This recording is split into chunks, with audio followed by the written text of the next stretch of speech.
नमस्कार दोस्तों, रामानुज क्लासेज में आपका स्वागत है।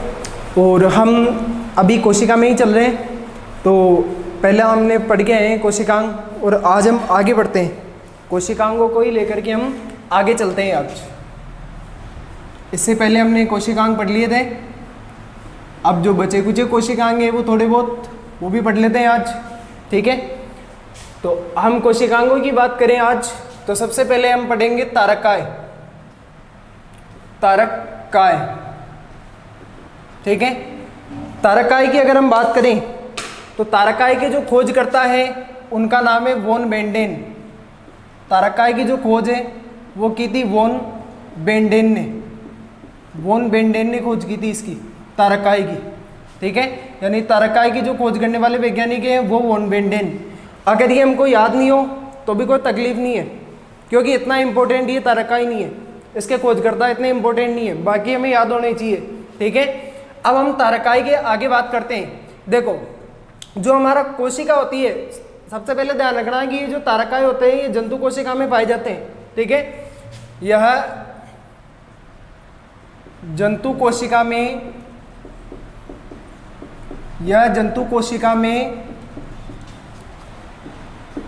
पाए जाते हैं, ठीक है। जंतु कोशिका में पाए जाते हैं। इसके अलावा ये जो उच्च वर्ग के पादप होते हैं उनमें उपस्थित नहीं होते हैं, ठीक है। तथा निम्न वर्ग के कुछ पादप होते हैं उनमें भी पाए जाते हैं। तथा निम्न वर्ग के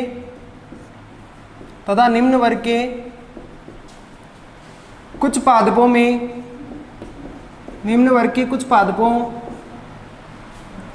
भी तारकाय पाए जाते हैं। तारकाय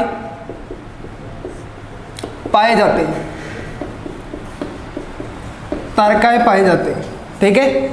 अब जो हमारी जंतु कोशिका होती है, उस जंतु कोशिका के अंदर देखो, जैसे हमारी जंतु कोशिका है, इसमें केंद्रक होगा, इस केंद्रक के पास में तारकाय स्थित होंगे, ठीक है। यानी तारकाय जंतु कोशिका में केंद्रक के पास स्थित होते हैं। केंद्रक के पास स्थित होते हैं। अब इस तारकाय के अंदर हमें एक जोड़ी तारक केंद्र मिलेगा। एक जोड़ी का मतलब दो तारक केंद्र, ठीक है। तो तारकाय में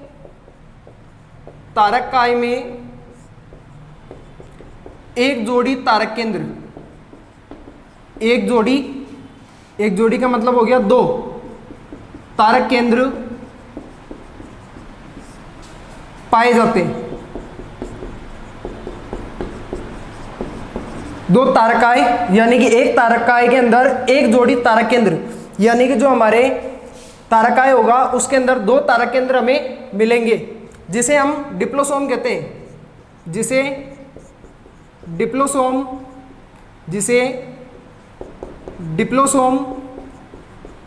डिप्लोसोम कहा जाता है, ठीक है। जो तारक केंद्र होंगे इनको डिप्लोसोम कहा जाएगा, ठीक है। अब इसके बाद हमने ये जाना, इसकी खोज वॉन बेंडेन नामक वैज्ञानिक ने की। साथ में ये जंतु कोशिकाओं में पाए जाते हैं। और ध्यान रखना, उच्च वर्ग के जो पादप होते हैं उनमें नहीं होते हैं, निम्न वर्ग के कुछ पादप होते हैं उनमें ये पाए जाते हैं। कहाँ स्थित होते हैं? तारकाय जो होंगे वो जंतु कोशिका के केंद्रक जो होगा उस केंद्रक के पास में स्थित होते हैं, ठीक है। और तारकाय के अंदर क्या चीज पाई जाएगी? एक जोड़ी तारक केंद्र मिलेगा, जिन्हें हम क्या कहेंगे? डिप्लोसोम कहेंगे, ठीक है। अब इसके हम आगे बात करते हैं कि जो तारकाय है वो तारकाय है क्या चीज, ठीक है। तो ध्यान रखना, दो तारक केंद्र केंद्रक के पास में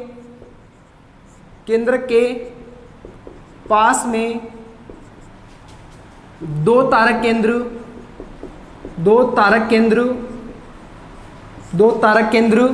व कोशिका द्रव्य मिलकर एक संकुल तैयार करते हैं, एक कॉम्प्लेक्स बनाते हैं, एक संकुल तैयार करते हैं जिसे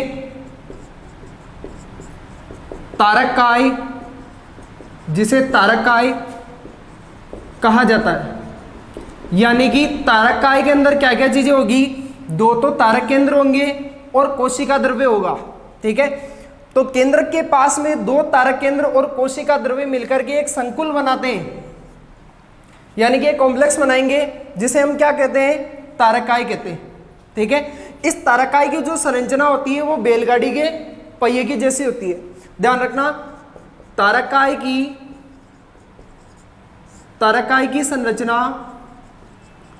की संरचना बैलगाड़ी के पहिए, तारकाय की संरचना बैलगाड़ी के पहिए के समान होती है। ठीक है, देखने में ये बैलगाड़ी के पहिए के समान दिखेगा। तारकाय की जो संरचना होती है वो बैलगाड़ी के पहिए के समान होती है। तो ये ध्यान रखना, तारकाय की संरचना कैसी होती है, बैलगाड़ी के पहिए के समान होती है। ठीक है, तो ये था हमारा तारकाय। अब बात करते हैं इसके कार्य की। तो कार्य को पढ़ने से पहले एक बार आप इसका स्क्रीनशॉट खींच लीजिए और इसको अपनी कॉपी में नोट करते हुए जाइए। हाँ तो दोस्तों देखिए, अब आगे चलते हैं। हम बात करें तारकाय के कार्य की।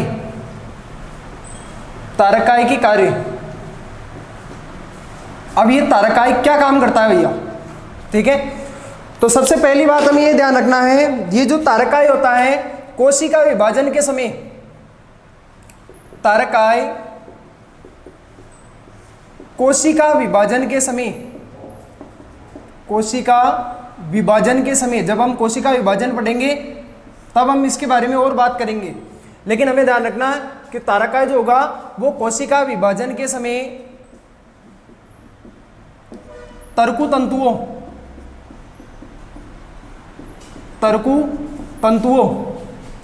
का निर्माण करता है। यानी कि जो तारकाय होगा वो कोशिका विभाजन के समय किसका निर्माण करेगा, जो कोशिका विभाजन होगा, तब हम इसको और पढ़ेंगे, वहां पे हम डायग्राम से इसको समझेंगे। लेकिन अभी हमें ध्यान रखना है कि तारकाय जो होगा वो क्या करेगा, तरकु तंतुओं का निर्माण करेगा। तरकु तंतु या हम इसको तरकु रेशे भी कह सकते हैं। ठीक है, अब इसके बाद एक कार्य और ध्यान रखना है कि तारकाय शुक्राणु, तारकाय जो होता है वो शुक्राणु, जिसे हम कहते हैं स्पर्म। ठीक है, स्पर्म, तारकाय शुक्राणु की पूंछ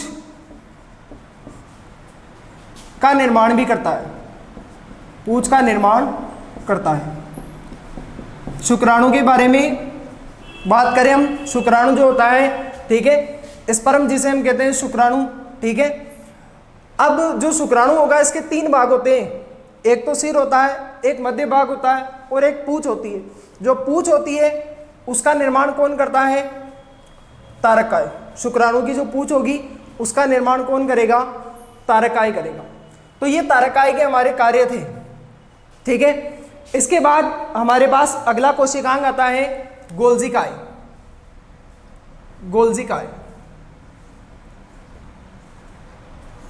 गोल्जिकाय, ठीक है, एक वैज्ञानिक थे कैमिलियो गोल्जी। ठीक है, उन कैमिलियो गोल्जी ने उल्लू की जो तंत्रिका कोशिकाएं होती है, उल्लू की तंत्रिका कोशिकाओं में गोल्जिकाय की खोज की थी। ठीक है, यानी कि कैमिलो गोल्जी ने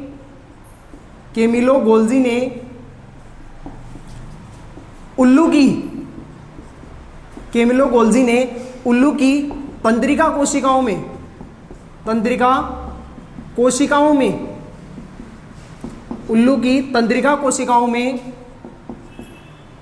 गोल्जिकाय की खोज की।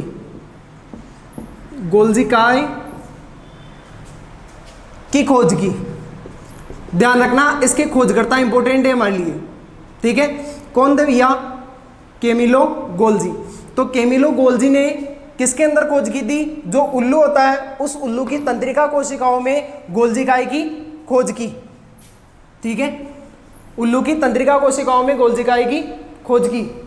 गोल्जिकाय की अगर हम बात करें तो ये तीन विभिन्न प्रकार की आकृतियों से, अलग अलग आकृतियों से मिलकर के बना हुआ है। ठीक है, गोल्जिकाय का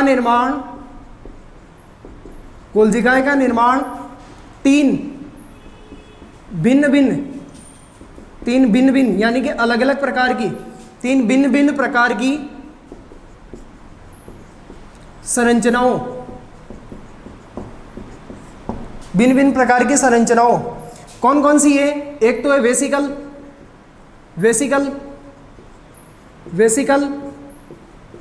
रिक्तिका,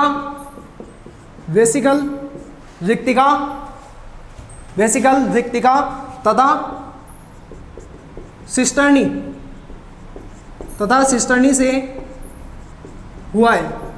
ठीक है, यानी कि गोल्जिकाय का जो निर्माण है वो तीन अलग अलग प्रकार की संरचनाओं, वेसिकल, ध्यान रखना वेसिकल, ठीक है, वेसिकल, रिक्तिका और सिस्टर्नी, तीन प्रकार की संरचनाएं हैं अलग अलग प्रकार की, उन संरचनाओं से गोल्जिकाय का निर्माण हुआ है। ठीक है, इसलिए इसे बहुरूपिक या हम इसको कह सकते हैं बहुआकारिकी या हम इसको कहते हैं पॉलीमार्फिक या इसे पॉलीमार्फिक कोशिकांग कहा जाता है। यानी कि भैया जो गोल्जिकाय होगा उसका जो निर्माण है वो तीन प्रकार की संरचनाएं, तीनों अलग अलग प्रकार की, वेसिकल, रिक्तिका और जो होती है सिस्टर्नी, इन तीन प्रकार की संरचनाओं से मिलकर के गोल्जिकाय का निर्माण हुआ है। और इसलिए हम इसे क्या कहते हैं? बहुरूपिक, बहुआकारिकी या पॉलीमार्फिक कोशिकांग कहते हैं।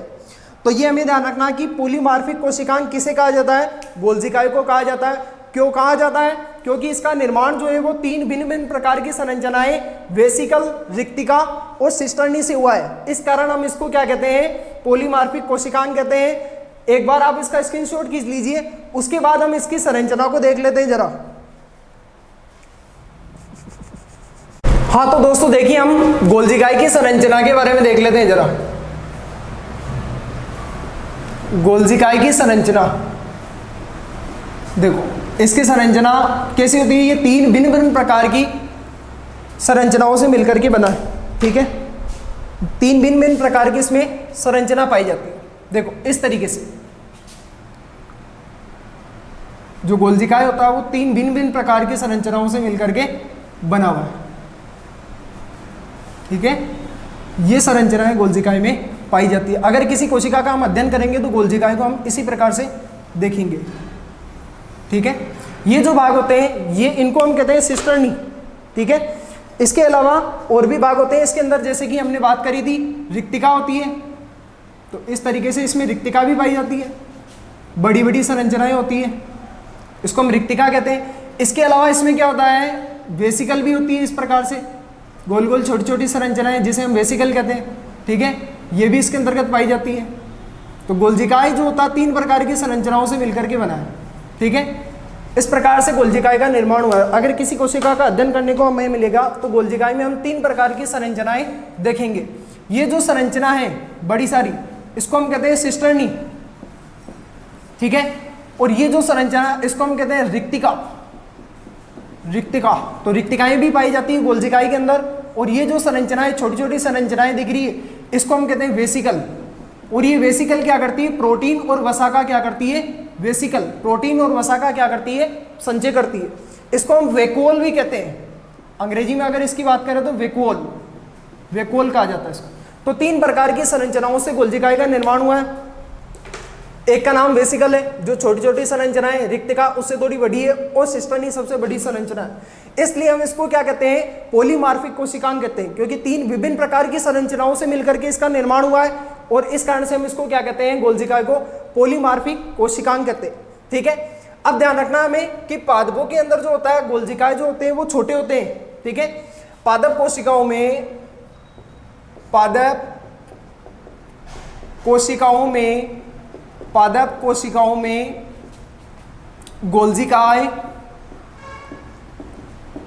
पादप कोशिकाओं में गोल्जिकाएं छोटे होते हैं, छोटे होते हैं, छोटे छोटे गोल्जिकाएं मिलेंगे हमें पादप कोशिकाओं में, जिन्हें, ठीक है ध्यान रखना, पादप कोशिकाओं में ये गोल्जिकाएं छोटे होते हैं और पादप कोशिकाओं में हम इन्हें अलग नाम से जानते हैं, डिक्टियोसोम। ठीक है, पादप कोशिकाओं में इन्हें, पादप कोशिकाओं में इन्हें, पादप कोशिकाओं में इन्हें डिक्टियोसोम, डिक्टियोसोम के नाम से जाना जाता है, डिक्टियोसोम के नाम से, डिक्टियोसोम के नाम से जाना जाता है। यानी कि जो पादप कोशिका होगी उसमें हम गोल्जिकाएं को किस नाम से जानते हैं, डिक्टियोसोम। ठीक है, और पादप कोशिकाओं में गोल्जिकाएं कैसे होते हैं या छोटे होते हैं। तो दोस्तों ध्यान रखिए, पादप कोशिकाओं में जो गोल्जिकाएं होंगे वो छोटे होंगे और हम उन्हें किस नाम से जानेंगे, डिक्टियोसोम के नाम से हम उन्हें जानते हैं। ठीक है, ये था हमारी गोल्जिकाएं। अब हम इसके कार्य की जरा बात कर लेते हैं, गोल्जिकाएं का कार्य क्या है। ठीक है, गोल्जिकाएं के कार्य, गोल्जिकाएं के कार्य, गोल्जिकाएं के कार्यों की हम बात करते हैं। तो सबसे पहले हमें ध्यान रखना है, गोल्जिकाएं जो हमारे एक लाइसोसोम होता है, आत्मघाती थैलिया हम जिसे कहते हैं, तो लाइसोसोम का निर्माण जो होता है गोल्जिकाएं से होता है। लाइसोसोम का निर्माण, लाइसोसोम का निर्माण गोल्जिकाएं से होता है। लाइसोसोम का निर्माण गोल्जिकाएं से होता है। ठीक है, लाइसोसोम का निर्माण किससे होगा, गोल्जिकाएं से। ठीक है, लाइसोसोम किससे बनते हैं, गोल्जिकाएं से बनते हैं। ठीक है, दूसरी बात हम करते हैं, गोल्जिकाएं का जो प्रमुख कार्य उसकी बात करते हैं। तो गोल्जिकाएं का प्रमुख कार्य, गोल्जिकाएं का प्रमुख कार्य, प्रमुख कार्य ये ध्यान रखना, इसका जो मुख्य कार्य है ये क्या काम करता है मेनली, तो मुख्य कार्य जो है, प्रमुख कार्य जो है इसका है वो है स्त्रवण, स्त्रवण करना है। यानी कि पदार्थों का क्या करता है, स्त्रवण करता है। तो गोल्जिकाएं का प्रमुख कार्य स्त्रवण का है। ठीक है, लाइसोसोम का निर्माण गोल्जिकाएं से होता है और जो शुक्राणु का एक्रोसोम भाग होता है वो भी गोल्जिकाएं से बनता है। शुक्राणु का शुक्र जनन होता है, उस समय शुक्राणु का निर्माण होता है नर जनांग के द्वारा। तो शुक्राणु जिसे हम पहले भी बात कर चुके हैं, शुक्राणु को हम क्या कहते हैं, स्पर्म। शुक्राणु के एक्रोसोम, शुक्राणु के एक्रोसोम भाग का निर्माण, शुक्राणु के एक्रोसोम भाग का निर्माण गोल्जिकाएं से होता है, गोल्जिकाएं से होता है। ठीक है, यानी कि जो एक्रोसोम होता है, अब ये एक्रोसोम जो होता है ना, ये शुक्राणु जो होता है उसके सिर के अंदर आधे भाग में एक्रोसोम होता है और उस एक्रोसोम का भाग जो निर्माण होगा वो किससे होगा, गोल्जिकाएं से। ये कहाँ पाया जाएगा, एक्रोसोम शुक्राणु में हमें कहाँ मिलेगा, उसके सिर के अंदर मिलेगा।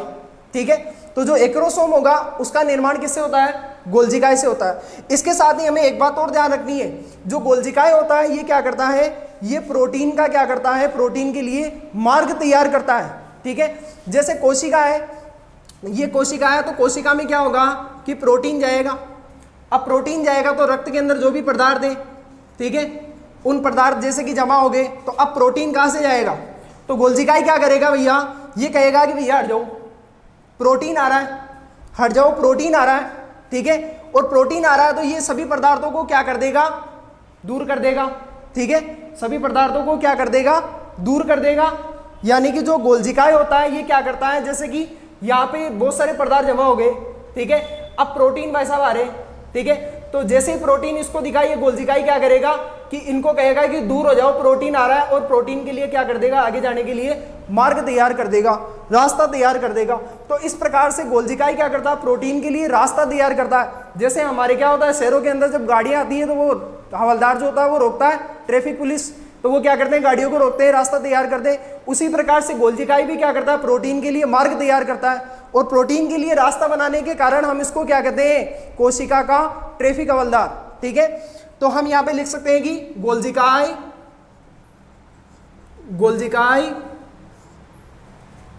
प्रोटीन के लिए, गोल्जिकाय प्रोटीन के लिए रास्ता तैयार करता है, रास्ता तैयार करता है, इसलिए इसे कोशिका का, इसलिए इसे कोशिका का ट्रैफिक, कोशिका का ट्रैफिक हवलदार,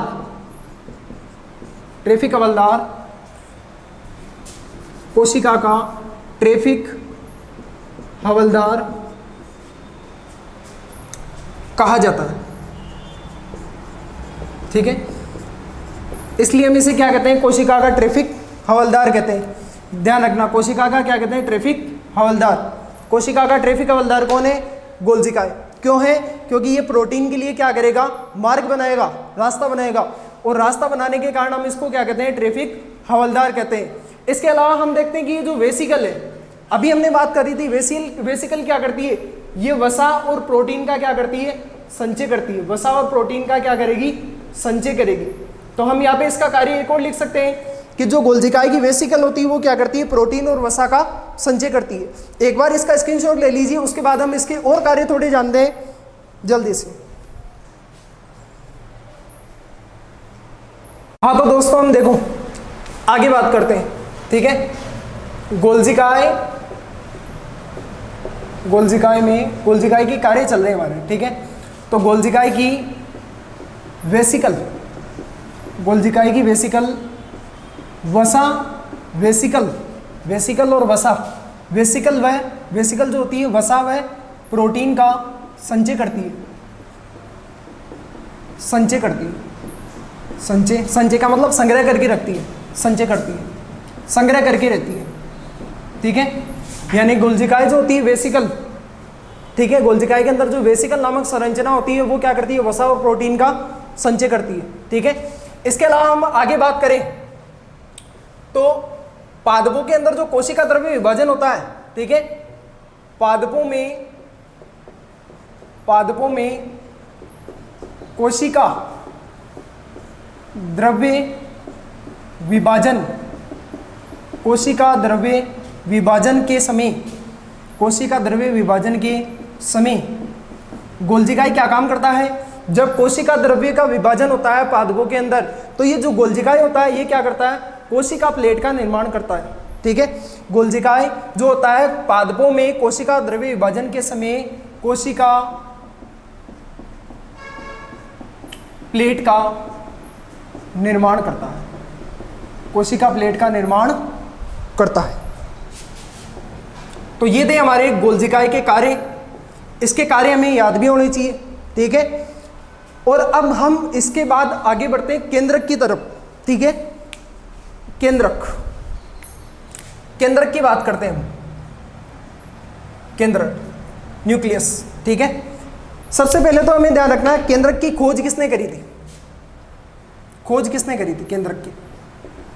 ठीक है, केंद्रक की खोज करने वाले वैज्ञानिक का नाम है रॉबर्ट ब्राउन।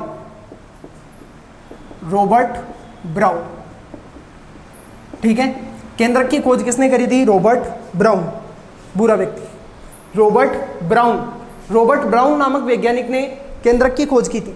ठीक है, अब हमें यह ध्यान रखना है कि जो केंद्रक होता है, इस केंद्रक की हम बात करें तो ये एक प्रकार का दोहरी झिल्ली कोशिकांग है। ठीक है, यह एक दोहरी झिल्ली युक्त कोशिकांग है। जब हमने कोशिकांगों का वर्णन किया था तब हमने पढ़ा था कि ये एक दोहरी झिल्ली युक्त कोशिकांग है। ठीक है, यानी कि जो माइटोकॉन्ड्रिया होता है, ये केंद्रक होता है, प्लास्टिड होता है, ये दोहरी झिल्ली युक्त कोशिकांग है। ठीक है, इसके साथ में हमें यह भी ध्यान रखना है कि प्रत्येक कोशिका में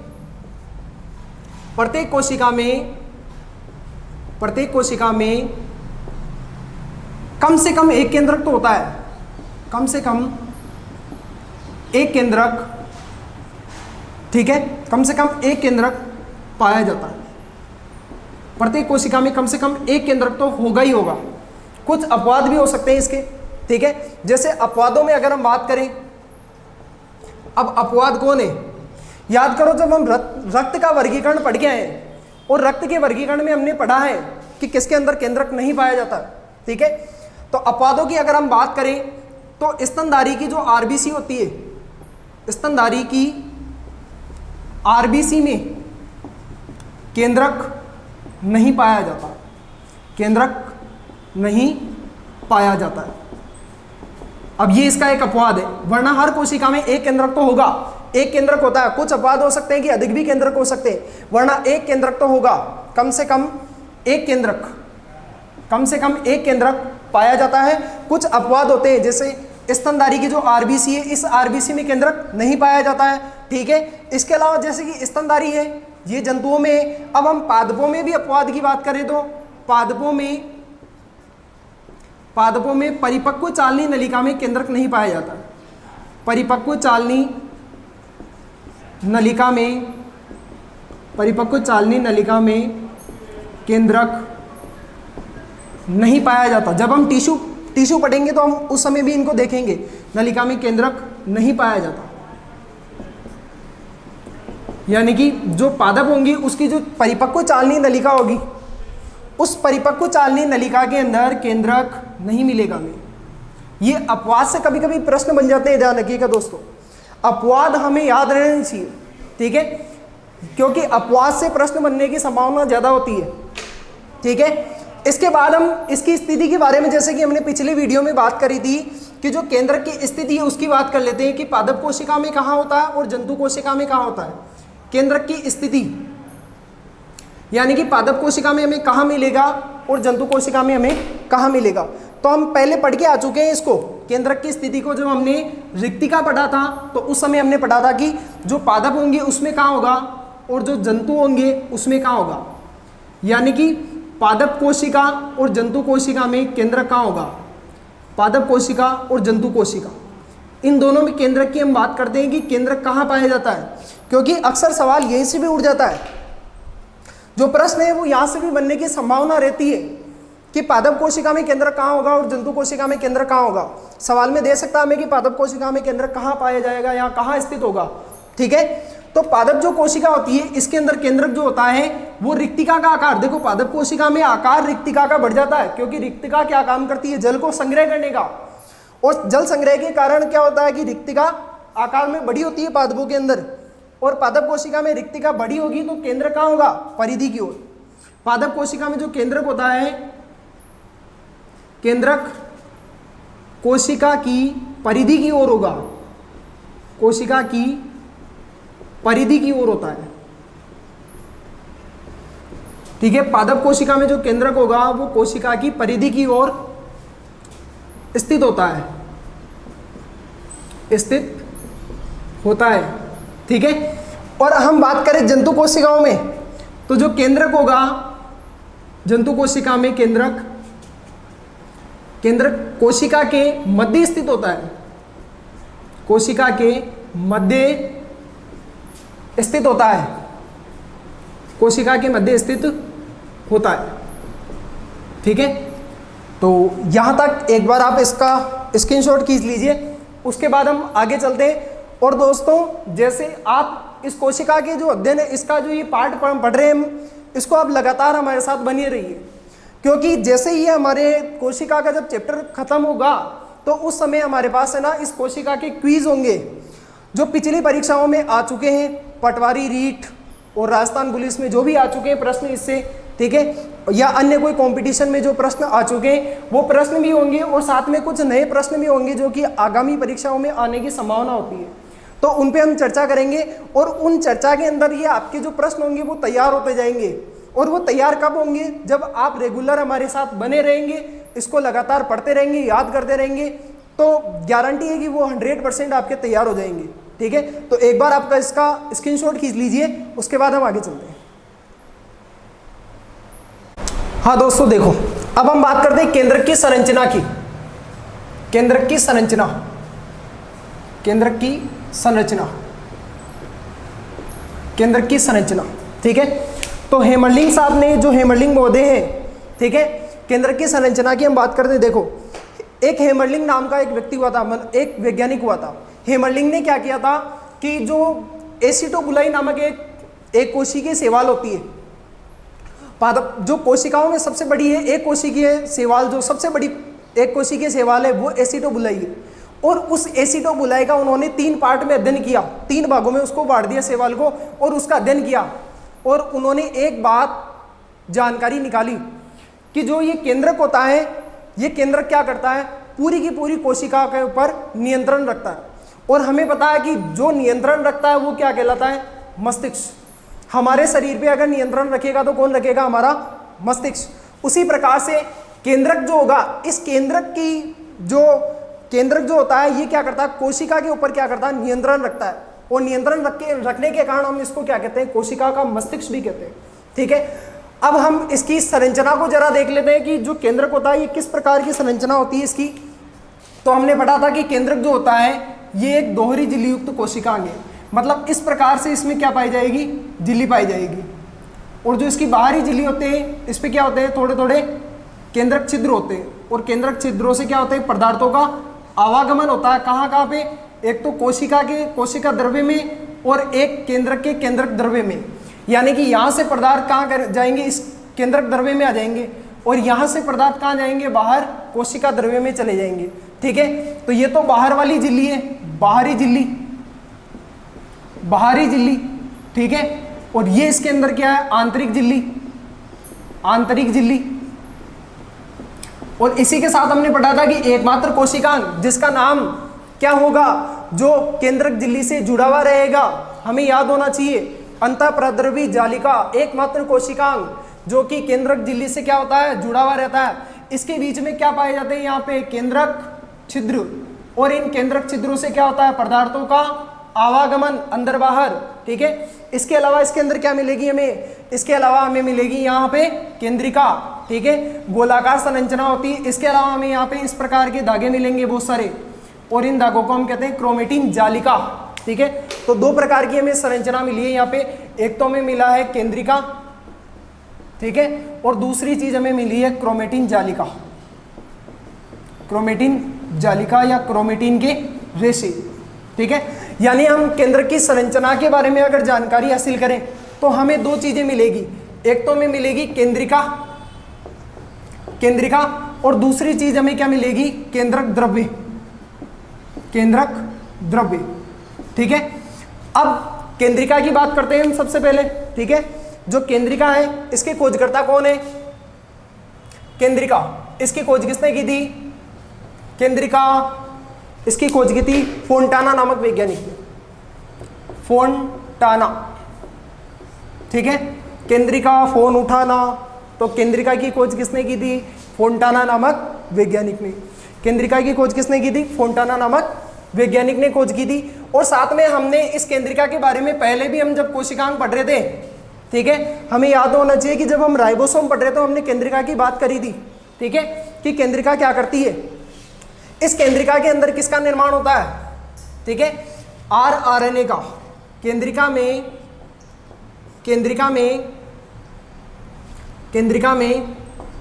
आरएनए का निर्माण, केंद्रिका में आरएनए का निर्माण होता है। और आरएनए का निर्माण होता है, इसका मतलब किसका निर्माण होता है, राइबोसोम का। राइबोसोम कहाँ बनेगा, केंद्रिका के अंदर। तो इस केंद्रिका को हम क्या कहते हैं, राइबोसोम की फैक्ट्री। ठीक है, आरएनए का निर्माण होता है, इसलिए इसे राइबोसोम की फैक्ट्री कहा जाता है, राइबोसोम की फैक्ट्री कहा जाता है। ध्यान रखना दोस्तों, यहां से सवाल बन सकता है, राइबोसोम की फैक्ट्री किसे कहा जाता है। तो राइबोसोम की फैक्ट्री किसे कहा जाता है, केंद्रिका को कहा जाता है। केंद्रिका की खोज किसने की थी, फोंटाना। केंद्रिका की खोज किसने की थी, फोंटाना नामक वैज्ञानिक ने की थी। अब हम बात कर लेते हैं केंद्रक द्रव्य की। ठीक है, तो केंद्रक द्रव्य में क्या मिलेगा हमें, क्रोमेटिन के रेशे। इसमें क्रोमेटिन के रेशे पाए जाते हैं, क्रोमेटिन के रेशे पाए जाते हैं, जिसके अंदर क्या होता है, क्रोमेटिन के रेशे होंगे। इनमें मतलब क्रोमेटिन के जो रेशे होंगे उनमें हमें क्या मिलेगा, इनके अंदर इनमें DNA, RNA, histone, DNA, RNA, histone व नॉन हिस्टोन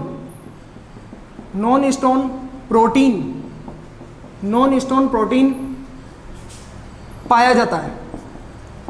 ठीक है, यानी कि जो केंद्रक द्रव्य होगा, यहां पे जो केंद्रक द्रव्य होगा केंद्रक के अंदर, ठीक है, केंद्रक के अंदर पाया जाएगा जो द्रव्य, उसको हम केंद्रक द्रव्य कहते हैं। और इस केंद्रक द्रव्य में हमें दो चीजें मिलती है, देखो, एक तो केंद्रिका मिलती है और एक ये जो केंद्रक द्रव्य होगा इसमें क्रोमेटिन के रेशे मिलेंगे। ठीक है, अब जो क्रोमेटिन के रेशे होते हैं इसमें डीएनए, आरएनए, हिस्टोन और नॉन हिस्टोन पाया जाएगा। मतलब जो क्रोमेटिन के रेशे उनका निर्माण डीएनए, आरएनए, हिस्टोन और नॉन हिस्टोन प्रोटीन से होता है। ठीक है, अब हमें इसके साथ में हमें यह भी ध्यान रखना है कि कोशिका विभाजन जब होता है तो कोशिका विभाजन में क्या करते हैं, ये क्रोमेटिन के रेशे आपस में संघनित हो जाते हैं, जुड़ जाते हैं। ठीक है, तो संघनित होकर के किसका निर्माण करते हैं, गुणसूत्र का। कोशिका विभाजन के समय क्रोमेटिन के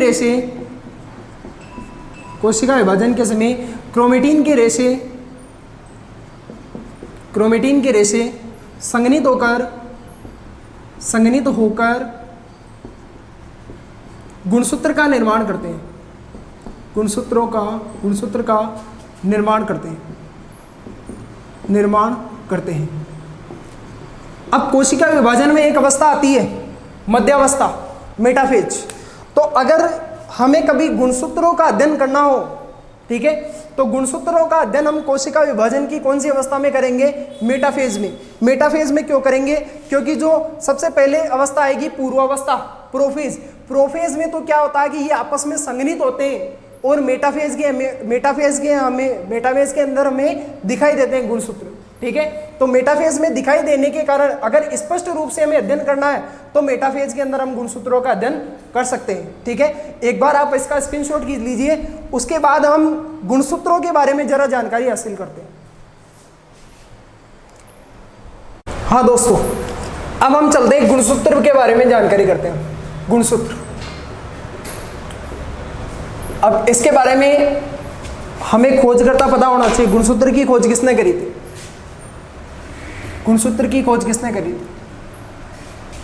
स्ट्रासबर्गर नामक वैज्ञानिक ने। गुणसूत्र की खोज किसने करी थी, स्ट्रासबर्गर नामक वैज्ञानिक ने। गुणसूत्र की खोज किसने करी थी, स्ट्रासबर्गर। ठीक है, स्ट्रासबर्गर नामक वैज्ञानिक ने इसकी खोज करी थी। ध्यान रखिए, ये हमें याद होना चाहिए कि गुणसूत्र की खोज किसने करी थी। साथ में ये भी ध्यान रखना कि इसको जो गुणसूत्र नाम है वो किस वैज्ञानिक ने दिया था, वाल्डेयर नामक वैज्ञानिक ने इसको गुणसूत्र नाम दिया था, वाल्डेयर ने। ठीक है, गुणसूत्र नाम किसने दिया था, वाल्डेयर नामक जो वैज्ञानिक था उसने गुणसूत्र नाम दिया था। ठीक है, तो ये हमें पता होना चाहिए कि खोज किसने की थी, स्ट्रासबर्गर ने की थी, नाम किसने दिया था, वाल्डेयर नामक वैज्ञानिक ने इसको नाम दिया था। अब जरा हम इसकी संरचना के बारे में देख लेते हैं। देखो, गुणसूत्र की जो संरचना होती है उसके बारे में हम देखते हैं। गुणसूत्र की संरचना,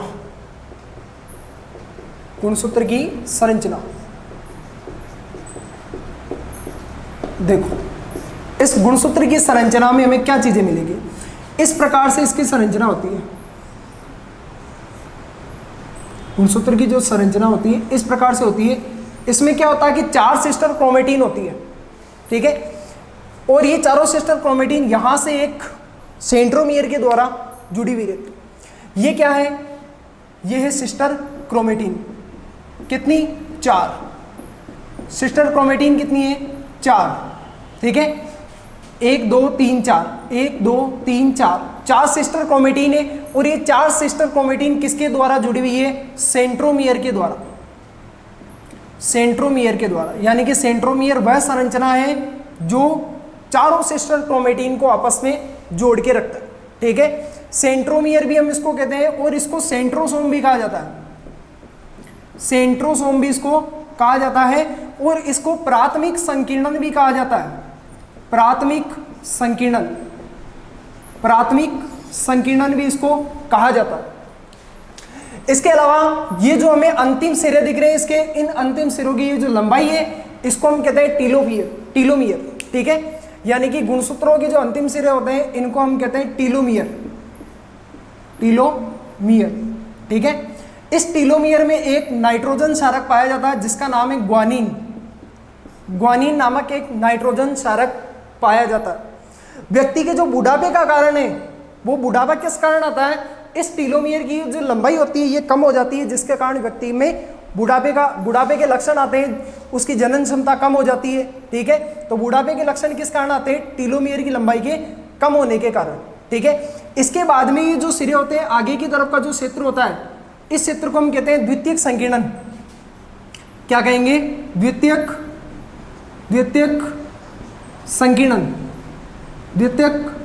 संकीर्णन, या हम इसको क्या कह सकते हैं, सेट गुणसूत्र। ठीक है, या फिर हम इसको क्या कह सकते हैं, सैटेलाइट। और ये जो सैटेलाइट होता है ये क्या करता है, गुणों को एक पीढ़ी से दूसरी पीढ़ी के अंदर भेजने का कार्य करता है। ठीक है, तो सैटेलाइट कहा जाता है, द्वितीय संकीर्णन या सेट गुणसूत्र हम इसको कहते हैं। तो ये जो थी ये गुणसूत्र की संरचना थी। अब इसके अंदर सबसे पहले एक ओराई स्थल नामक संरचना आती है जो क्या काम करती है, डीएनए की प्रतिकृति जहां से आरंभ होती है वो ओराई स्थल है। ठीक है, ये प्रत्येक के अंदर पाई जाती है। देखो ओराई स्थल। ठीक है, ओराई स्थल हम किसे कहेंगे, वह क्षेत्र जहां से प्रतिकृति प्रारंभ होती है, वह क्षेत्र जहां से प्रतिकृति प्रारंभ होती है वो ओराई स्थल कहलाएगा। प्रतिकृति प्रारंभ होती है वो ओराई स्थल कहलाएगा। ठीक है, उसके बाद आगे बात करते हैं हम सेंट्रोमियर। ठीक है, वह संरचना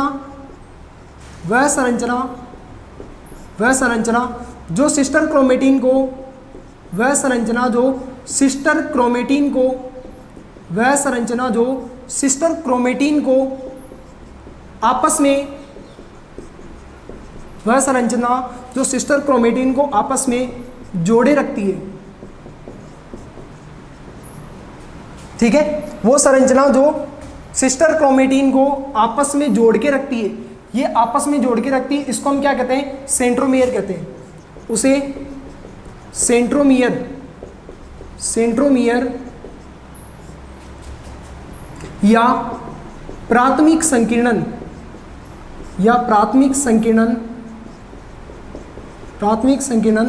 कहा जाता है। ठीक है, ये प्राथमिक संकीर्णन भी हम इसको कहते हैं और सेंट्रोमियर भी हम इसको कहते हैं। इसके बाद हम बात करें आगे तो टीलोमियर क्या है, गुणसूत्र के अंतिम सिरों को हम क्या कहते हैं, टीलोमियर कहते हैं। ठीक है, गुणसूत्र के अंतिम सिरों को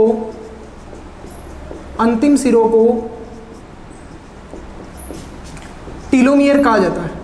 गुणसूत्र के अंतिम सिरों को टीलोमियर कहा जाता है। ठीक है, टीलोमियर कहलाते हैं। साथ में हमने अभी पढ़ा था कि टीलोमियर में कौन सा एक नाइट्रोजनी क्षारक पाया जाता है, ग्वानिन। टीलोमियर में एक ग्वानिन नामक एक नाइट्रोजन क्षारक पाया जाता है। ठीक है, ये भी हमें ध्यान रखना है कि टीलोमियर के अंदर क्या होता है, ग्वानिन नामक नाइट्रोजन क्षारक होता है। एक बार आप इसका स्क्रीनशॉट खींच लीजिए, उसके बाद हम टीलोमियर के बारे में और जानकारी करते हैं। हाँ तो दोस्तों देखिए हम आगे चलते हैं। ठीक है, हमने बात करी थी टीलोमियर की। ठीक है, तो देखो टीलोमियर में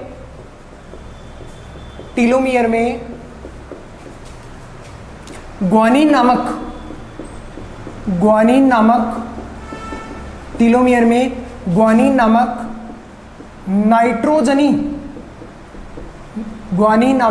नाइट्रोजनी क्षारक पदार्थ पाया जाता है। ग्वानिन नामक नाइट्रोजनी क्षारक पदार्थ पाया जाता है।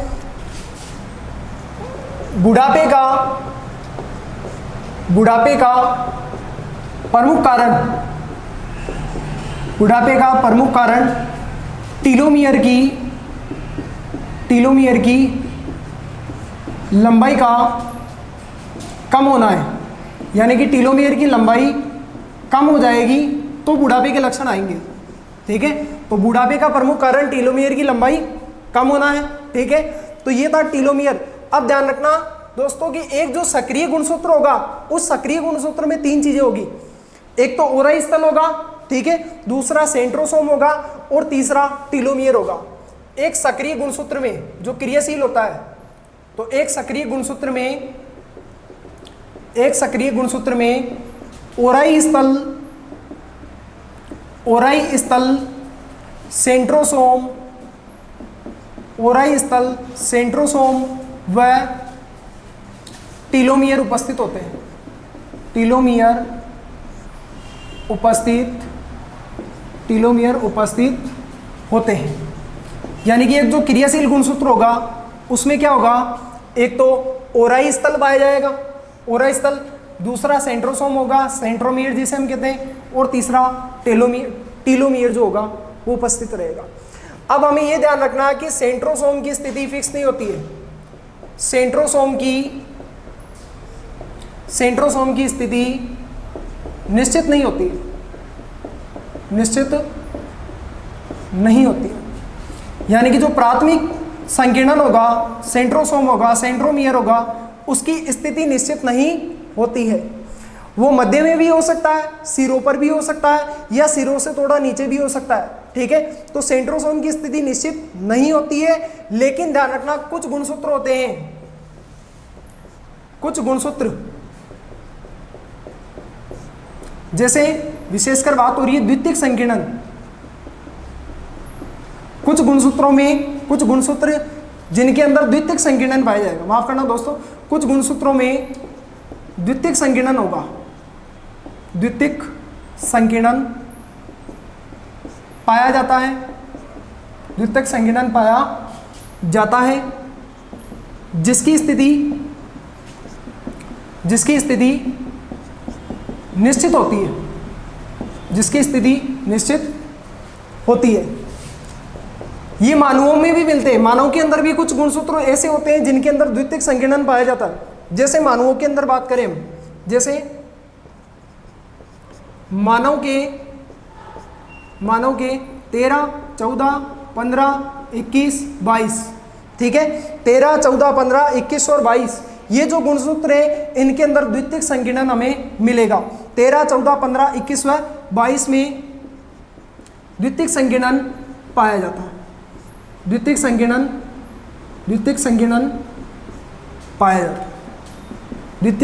पाया जाता है।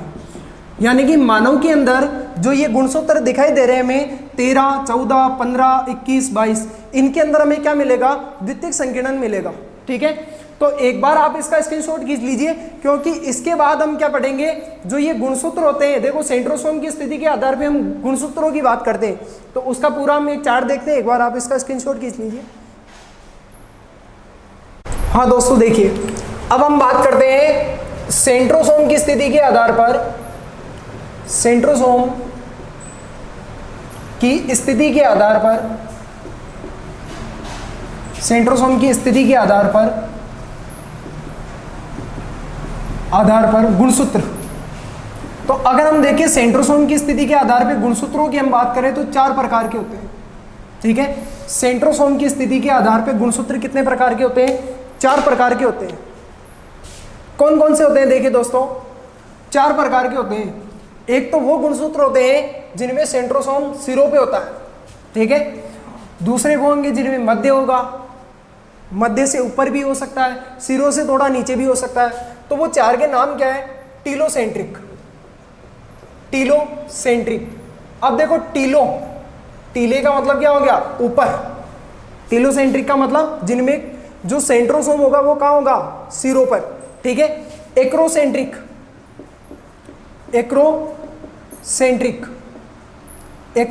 का मतलब क्या हो गया कि जो हमारे सेंट्रोसोम होगा वो सिरों से थोड़ा नीचे होगा। मेटासेंट्रिक का मतलब मेटा यानी कि मध्य में, और इसके बाद आता है सब सब मेटासेंट्रिक। ठीक है, तो देखो दोस्तों इसके अंदर हम क्या लिखेंगे कि इनमें सेंट्रोसोम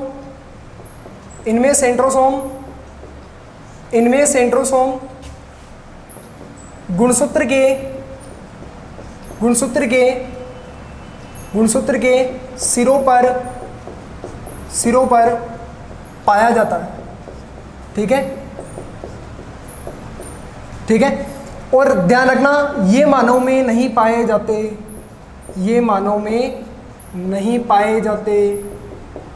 ठीक है, मानव में नहीं पाए जाते। हमें पूछ ले कि किस प्रकार के गुणसूत्र मानव में नहीं पाए जाते, तो हमें पता होना चाहिए टीलोसेंट्रिक जो होते हैं वो मानव के अंदर नहीं पाए जाते।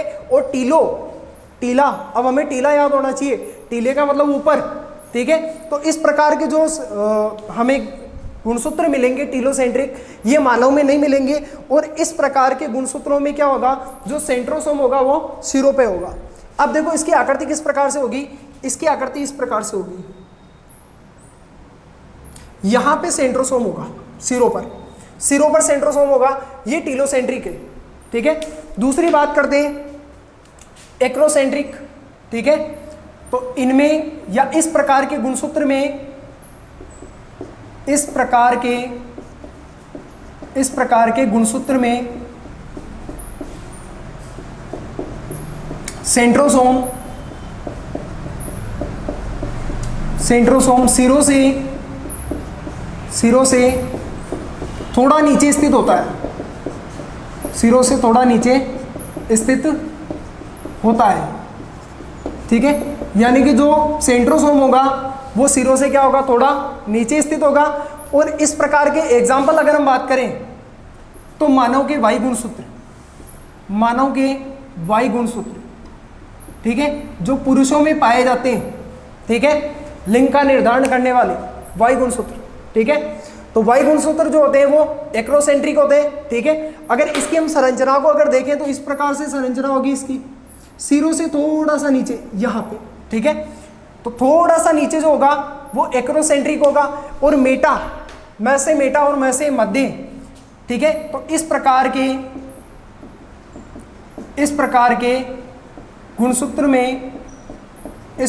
गुणसूत्र में सेंट्रोसोम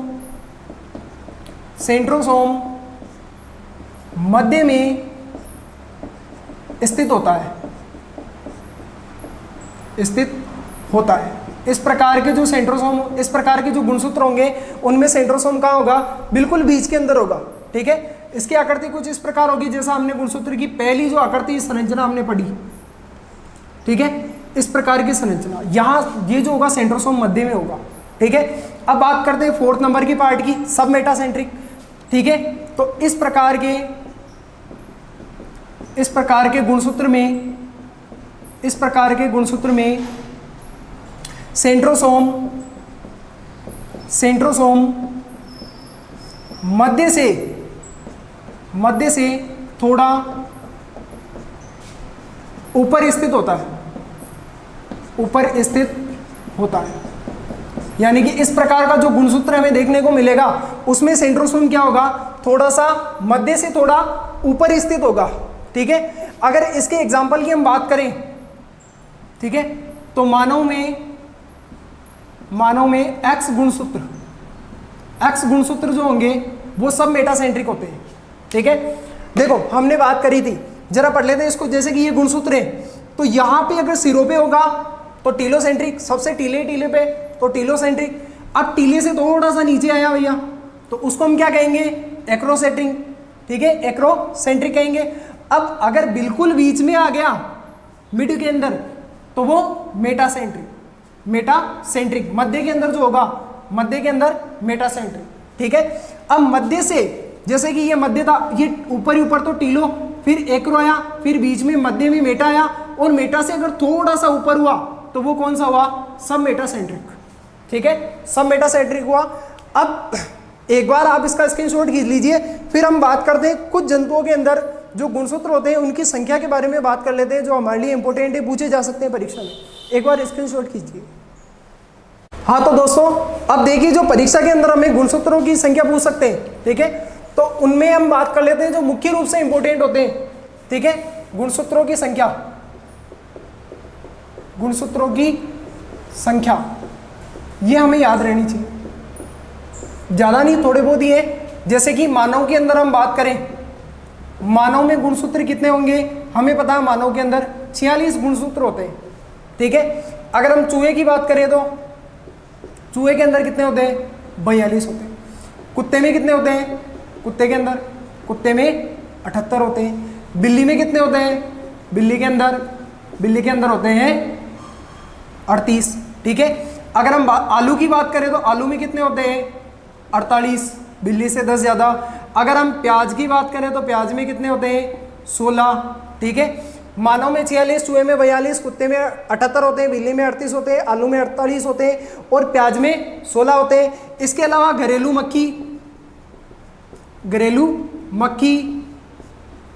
1-2 करके फुर, ठीक है, यानी घरेलू मक्खी में कितने होते हैं, 1-2 होते हैं, ठीक है, यानी कि 12 होते हैं। मानव में चौका चक्का, यानी कि मानव में कितने होंगे, 4 और 6 होंगे, 4-6 मतलब 46 हो गए, ठीक है। इसके अलावा जो चूहा होगा उसमें कितने होंगे, 42 होंगे, कुत्ता 78 होगा, ठीक है, बिल्ली 38, आलू 48, प्याज, घरेलू मक्खी। इसके अलावा सेब की अगर हम बात करें तो सेब में कितने होते हैं, सेब में होते हैं 34, ठीक है।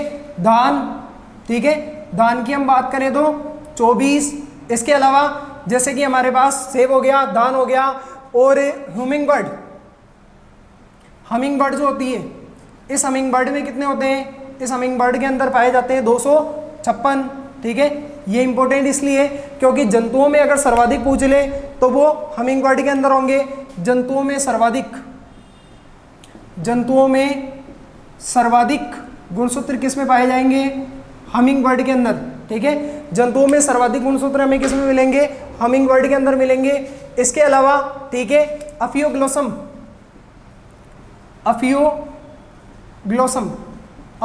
में कितने मिलेंगे, 1260, ठीक है। ये हो गए, ये भी हमारे लिए इंपॉर्टेंट है। अफियोग्लोसम के अंदर 1260 है, ठीक है। अफियोग्लोसम जो होगा इसके अंदर 1260 गुणसूत्र होंगे और ये भी इंपॉर्टेंट है क्योंकि ये पादप है और पादपों में सर्वाधिक और अगर हमें पूछ ले कि सर्वाधिक गुणसूत्र किसमें है तो इसके अंदर ही होंगे। सर्वाधिक गुणसूत्रों की संख्या, सबसे ज्यादा गुणसूत्र, सर्वाधिक गुणसूत्रों की संख्या सबसे ज्यादा गुणसूत्र किसमें होंगे, अफियोग्लोसम में होंगे, ठीक है। इसके अलावा हम बात करें तो जो धान हो गया हमारे 24 हो गया। मक्का के अंदर 20 होते हैं, ठीक है। तो ये हमारे कुछ गुणसूत्र थे जंतुओं के अंदर, पादपों के अंदर, जो हमें याद होने चाहिए। जैसे कि हमने सबसे पहले पढ़ा, मानव में चौका चक्का, चूहे में 4 और 2 42, कुत्ते में 78, बिल्ली के अंदर 38, आलू में 48, प्याज के अंदर 16, घरेलू मक्खी 1-2 फुर यानी कि 12, सेब के अंदर 34, ठीक है, दान में 24 और हमिंग बर्ड जंतुओं में सर्वाधिक 256। उसके अलावा अफियोग्लोसम में 1260, मक्का के अंदर 20। तो हमें ध्यान रखना कि जंतुओं में सर्वाधिक पूछ ले तो किसमें, हमिंग बर्ड के अंदर, ठीक है। पादपों में सर्वाधिक पूछ ले तो किसमें, अफियोग्लोसम में, ठीक है। तो दोस्तों आज का हमारा ये वीडियो था, इसके अंदर हमने कोशिका के बारे में अध्ययन कर लिया। इसके बाद हम आगे कोशिका विभाजन पढ़ेंगे और कोशिका विभाजन पढ़ने के पश्चात ये हमारा कोशिका का जो चैप्टर होगा ये समाप्त हो जाएगा। और अगर आपको साइंस के नोट्स चाहिए तो हमारे वीडियो के अंदर जो डिस्क्रिप्शन है उस डिस्क्रिप्शन के अंदर हमारे टेलीग्राम का लिंक दे रखा है, आप उसको ज्वाइन कीजिए, जिससे कि आपको साइंस के नोट्स और अन्य सभी विषयों के भी नोट्स मिलेंगे, ठीक है। तो आज की क्लास के लिए इतना ही, धन्यवाद, फिर मिलेंगे अगली क्लास में।